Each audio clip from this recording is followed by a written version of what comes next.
For thousands of years, the high plains around what is now Bogota, Colombia, were home to people whose story survived only in scattered pottery, stone tools, and the quiet soil of a handful of archaeological sites.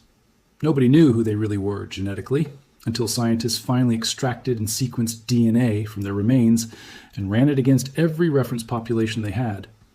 What came back wasn't a match to any nearby indigenous community, any known ancient lineage, or any population currently living anywhere in South America. It was, in the most literal genetic sense, a population with no match at all. We're going to walk through exactly how researchers reached that conclusion, what it actually means for the deep history of South America, and why a result like this, a population that seemingly vanished from the genetic record entirely, is one of the strangest and most important findings to come out of ancient DNA research on this continent. Stay with me, because by the end, you'll understand exactly what no match means in genetics, and why it's far more unsettling in a scientific sense than simply finding an unexpected relative. If ancient DNA and the real, evidence-based story of the deep human past interest you, this channel is for you. Hit subscribe, because we dig into discoveries exactly like this one every week.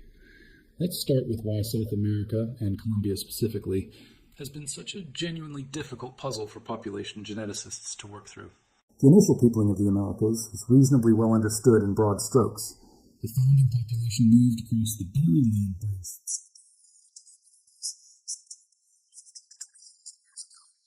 and spread rapidly southward, eventually reaching the southern tip of South America within just a few thousand years. An extraordinarily fast expansion across 2 entire continents. That speed alone tells you something remarkable about how capable these earliest populations were at adapting to radically different environments in a short span of time, moving from Arctic tundra through temperate forests, across deserts, over the Andes, and into Amazonian rainforest, adjusting their tools, diet, and survival strategies at a pace archaeologists still find genuinely impressive when they reconstruct the timeline. What's been far harder to reconstruct is everything that happened after that initial expansion. The internal migrations, population replacements, and regional extinctions that occurred across the following 15,000 years, almost entirely undocumented by any written record, since writing systems in the Americas developed independently much later, and only in a few specific regions, most notably in Mesoamerica, thousands of years after the initial peopling of the continent was already complete. For the vast majority of the human story in the Americas, the only surviving evidence is physical, archaeological remains, tools, and increasingly the DNA itself, recovered directly from ancient human remains, where preservation conditions happen to allow it. Colombia sits in a particularly important and particularly understudied position in that story. Geographically, it's the connecting bridge between Central America and the rest of South America. Anyone moving south from Panama into the Amazon, the Andes, or the Southern Cone had to pass through, or near, the region that's now Colombia.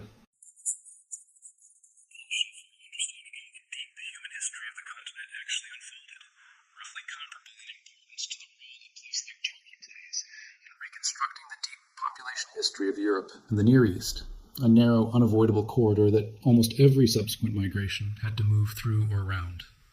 And yet, for decades, Colombia remained one of the most poorly sampled regions in ancient DNA research anywhere in South America. That gap in the data wasn't a matter of researchers overlooking the region out of a lack of interest.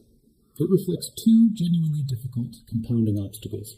First, a combination of the region's hot, humid climate across most of its territory, which degrades DNA far faster than the cold, dry conditions that preserve genetic material, while in places like the Andean Highlands or Patagonia, meaning a huge proportion of potentially available ancient remains across Colombia's lowland and coastal regions simply don't retain enough intact DNA to sequence at all by the time researchers are able to study them.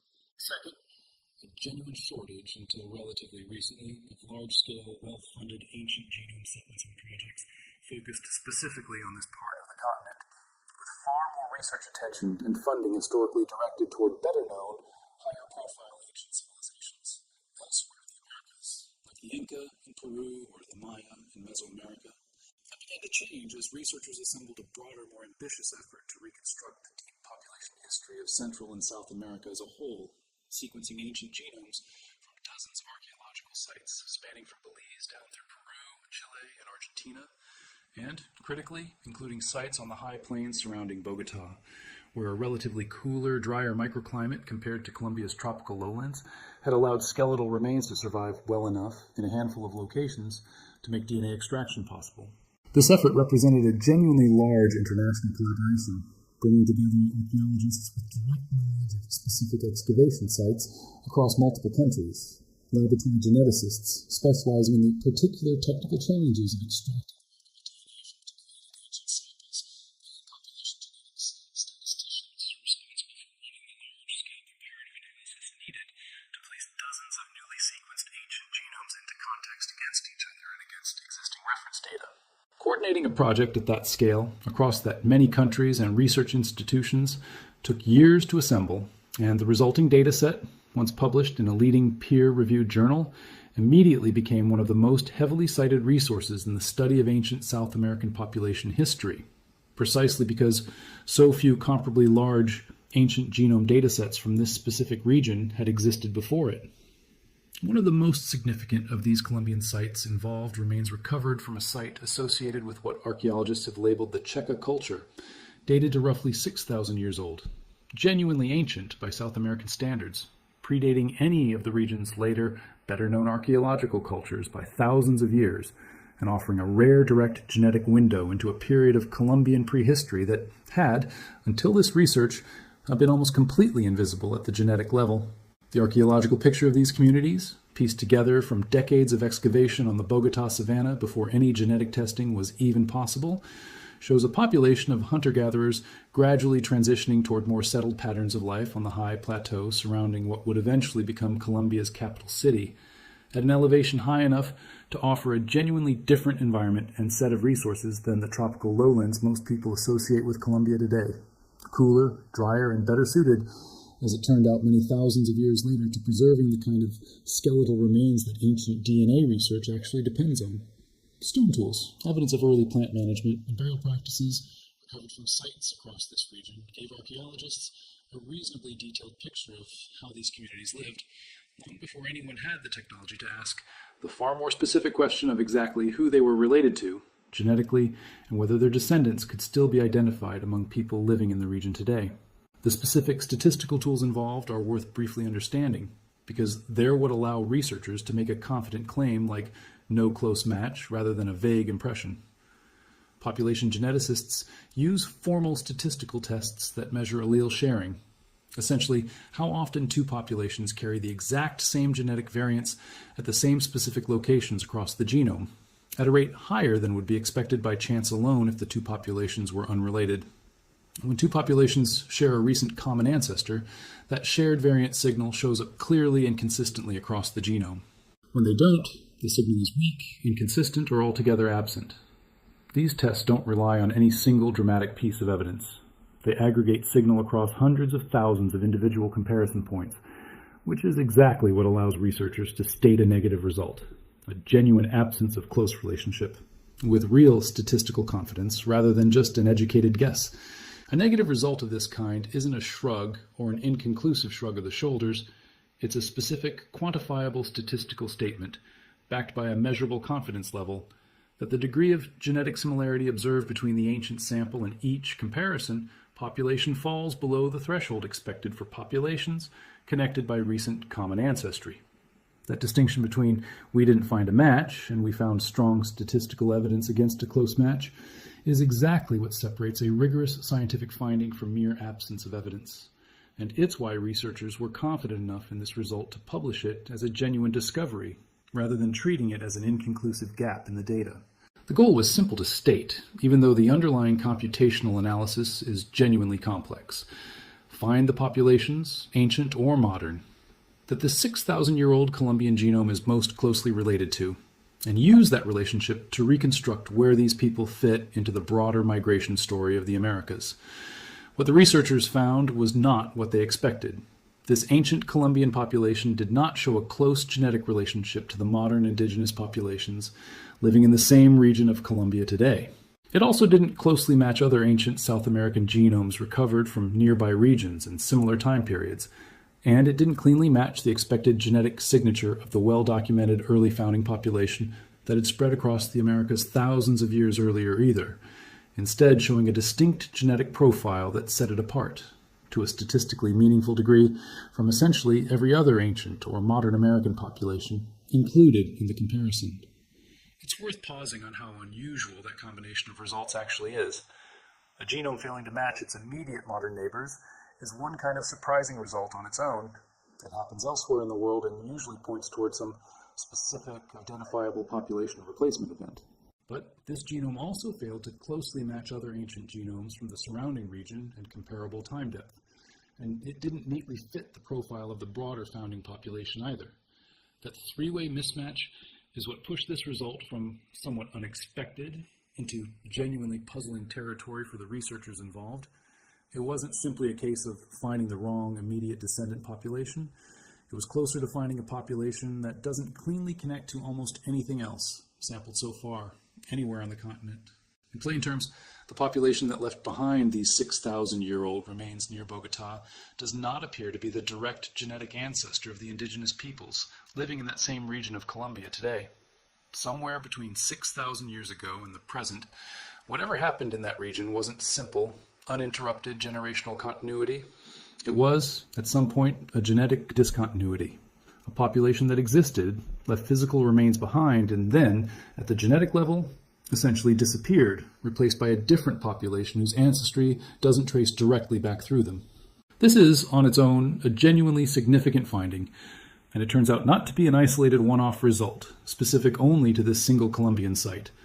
When researchers looked across the wider set of ancient genomes recovered from sites throughout Central and South America as part of this same broader research effort, they found similar patterns of genetic discontinuity showing up repeatedly at multiple sites across multiple regions and time periods.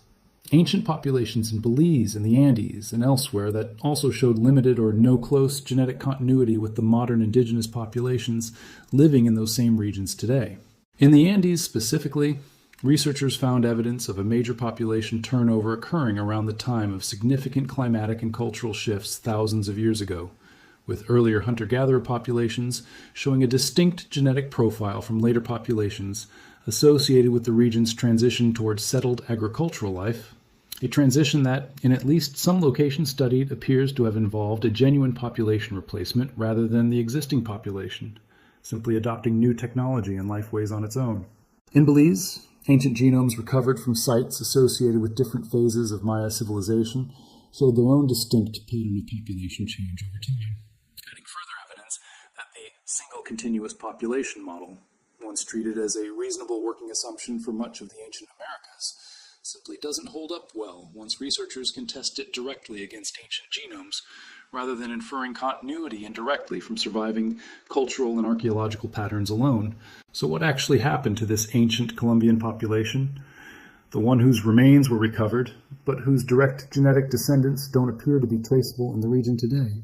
One possibility is a relatively straightforward population replacement, a later migration of a genetically distinct group into the region, whether through direct conflict, gradual displacement, disease, or simple demographic, outcompeting over many generations, effectively replacing the earlier population's genetic lineage in that specific location, even if some cultural continuity, technology, or oral tradition happened to survive the transition in ways archaeology alone might not fully capture. This is a well-documented pattern in population genetics globally. It's essentially the same kind of process on a smaller regional scale that has been documented repeatedly across ancient Europe, ancient East Asia, and elsewhere, wherever researchers have had the ancient genomes available to actually test population continuity directly, rather than simply assuming it. In several of those better studied cases, the incoming population brought a specific new technology or subsistence strategy with them, a new tool tradition, a new farming method, a new form of pottery that gave them a genuine demographic advantage over the existing population, allowing their numbers and their genetic lineage to gradually dominate a region over the course of a few centuries, even without any single dramatic conflict event necessarily driving the change. A third possibility, and one researchers take seriously precisely because of how frequently it shows up elsewhere in ancient DNA studies worldwide, is that the sampling itself is incomplete.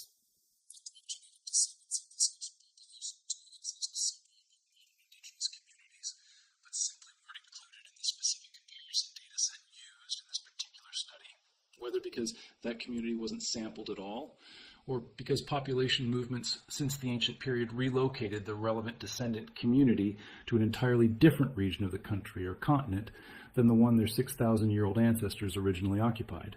Modern reference panels, however extensive, are never a complete census of every living community's genetic ancestry.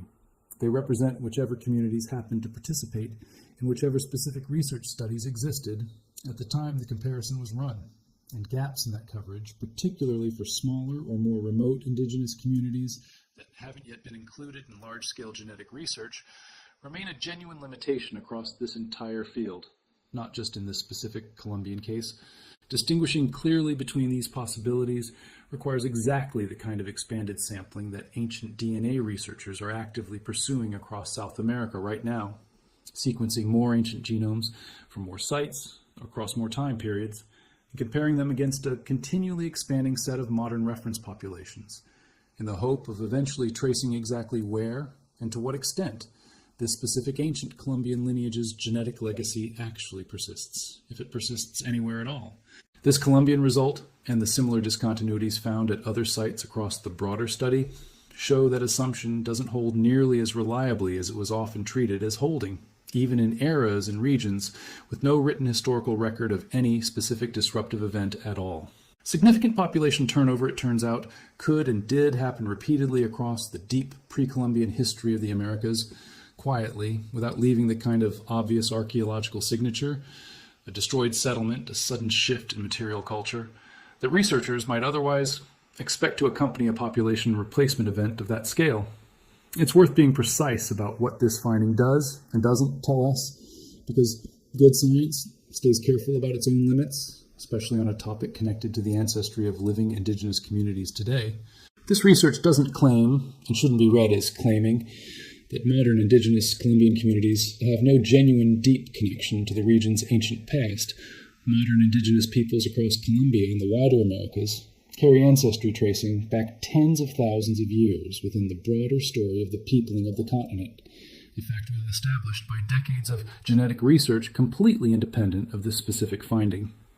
What this particular result narrows in on is something more specific, that one particular ancient population, sampled at one particular site, doesn't appear to be the direct genetic source of the specific modern communities compared against it in this specific study, a narrower, more precise claim than a sweeping statement about indigenous ancestry in general. It's also important to state clearly that a genetic discontinuity at one ancient site says nothing whatsoever about the legitimacy, rights, or authenticity of any modern indigenous community's connection to their ancestral land and identity, which are grounded in continuous lived history, culture, and legal and political recognition, not in a single archaeogenetic comparison run against one ancient sample recovered from one location. Population genetics is a tool for reconstructing biological ancestry with real precision. It was never designed to be, and shouldn't be treated as, a tool for adjudicating identity or belonging. It's also worth noting how rapidly this field is developing, and how much room remains for this specific picture to be refined as more research is conducted. Ancient DNA research in tropical and subtropical regions, like much of Colombia, remains genuinely difficult, precisely because of the climate conditions that make well-preserved ancient DNA so much harder to recover there than in cooler, drier regions elsewhere on the continent. DNA begins degrading the moment an organism dies, and that degradation happens dramatically faster in warm, humid conditions than in cold or arid ones, which is exactly why so much of the ancient DNA research that first transformed the field, revealing detailed population histories across Europe and Northern Asia, was able to progress years ahead of similar work in tropical regions like Colombia, Central America, and much of the Amazon basin, purely because the underlying biological material survives so much better in the cold. Each additional successfully sequenced ancient genome from the region represents a real technical achievement, often the product of testing dozens of candidate skeletal samples before finding even one with enough surviving genetic material to sequence successfully. The current picture, built from a still limited number of successfully recovered ancient Colombian genomes, is very likely to be refined and potentially significantly revised as researchers managed to recover and sequence genetic material from additional sites across the country in the years ahead, aided by continually improving laboratory techniques specifically designed to extract usable DNA from more degraded samples than earlier methods could ever work with. There's a broader lesson in this case that extends well beyond Colombia specifically, and it's one of the most important things ancient DNA research has taught population geneticists over the past 2 decades of large-scale ancient genome sequencing. Continuity is not the default assumption science should make about any population's deep history anywhere in the world, simply because no specific historical disruption happens to be recorded in writing. Populations move, decline, get replaced, and disappear from the genetic record with a regularity that written history, oral tradition, and even careful archaeological excavation alone often can't fully capture, because those methods primarily record cultural continuity. A shared style of pottery, a shared architectural tradition, a shared set of tools, which can persist for centuries even while the actual biological population living in a region changes substantially underneath that surviving cultural continuity. This is a pattern researchers have now documented on nearly every continent once enough ancient genomes became available to actually test it. Ancient Britain saw a population replacement so substantial, associated with the arrival of bell beaker culture, roughly 4,000 years ago, that it replaced the majority of the existing gene pool within a few centuries, even while much of the existing archaeological narrative had assumed a far more gradual, continuous cultural transition. Ancient populations across parts of East Asia show similarly abrupt genetic shifts at points where the material culture and archaeological record show comparatively subtle change. Time and again, the pattern holds. Cultural continuity, the kind archaeology is best equipped to detect, and biological continuity, the kind only DNA can measure directly, turn out to be 2 genuinely separate threads of history, and assuming one automatically implies the other has repeatedly turned out to be a mistake once researchers had the tools to check. DNA is the one line of evidence that can look past cultural continuity and measure biological continuity directly, and again, across different continents and different time periods. It has revealed those 2 things don't always move together the way researchers once assumed they generally did. There's also a specific national dimension to why this particular result carries extra weight in Colombia, worth mentioning before we close. Colombia's own modern population identity has long been shaped by a widely taught, simplified narrative of indigenous, European, and African ancestry, blending together following Spanish colonization roughly 500 years ago. A real and important part of the country's history, but one that has often left the far deeper pre-Columbian layer of Colombian population history comparatively underexamined and undertaught, simply because it existed before any written record, and until recently before any genetic evidence either. It was like this one, adds real depth to the missing layer, revealing that Colombia's population history was already complex, layered, and marked by real turnover thousands of years before a single European ship ever reached its coastline.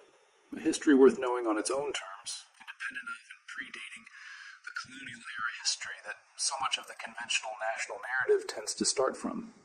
That's the real significance sitting underneath a result that, on the surface, sounds like a simple negative finding. No match isn't a failure of the research, or a dead end. It's a genuine discovery in its own right, revealing that the deep population history of Colombia, and quite possibly large stretches of pre-Columbian South America more broadly, involved far more turnover, replacement, and quiet disappearance than the archaeological record on its own had ever suggested. An entire ancient population, 6,000 years old, living, dying, and leaving physical remains behind on the high plains near what's now one of South America's largest cities, and yet, as far as current genetic sampling can determine, without a clearly identifiable direct genetic descendant population anywhere researchers have looked so far. That's simultaneously one of the most humbling and most fascinating things ancient DNA research keeps demonstrating, case after case, region after region. The people who lived somewhere thousands of years ago are not guaranteed a place in the family tree of whoever lives there today, no matter how long their presence in that landscape actually lasted. Sometimes a population's entire genetic legacy simply doesn't survive into the present in any traceable form. And until scientists went looking directly in the DNA itself, there was no way to know that a story like that had happened here at all. There's something worth sitting with in that final point specifically. For 6,000 years, this population's story existed only as scattered stone tools and quiet bone in the soil of the Bogota savanna, with no written record and, as far as current evidence shows, no clearly identifiable direct genetic descendants left to carry their specific story forward in any traceable biological sense. T took a research team, modern sequencing technology, and a careful statistical comparison against genomes from across 2 entire continents to even establish that this particular kind of disappearance had happened at all. That's the quiet power of ancient DNA as a method. It doesn't just confirm the stories that already survive in some other form. It can reveal the ones that otherwise would have vanished completely, leaving no trace anyone would have known to go looking for. If this changed how you think about the deep history of the Americas, or about how much population history simply doesn't survive in the archaeological or written record, tell me in the comments what you think might explain a no-match result like this one. Replacement, decline, or incomplete sampling. I read every comment, and it's usually where the next deep dive comes from. And if you want more of the real evidence-based story behind the world's most surprising ancestral discoveries, subscribe now. We're just getting started.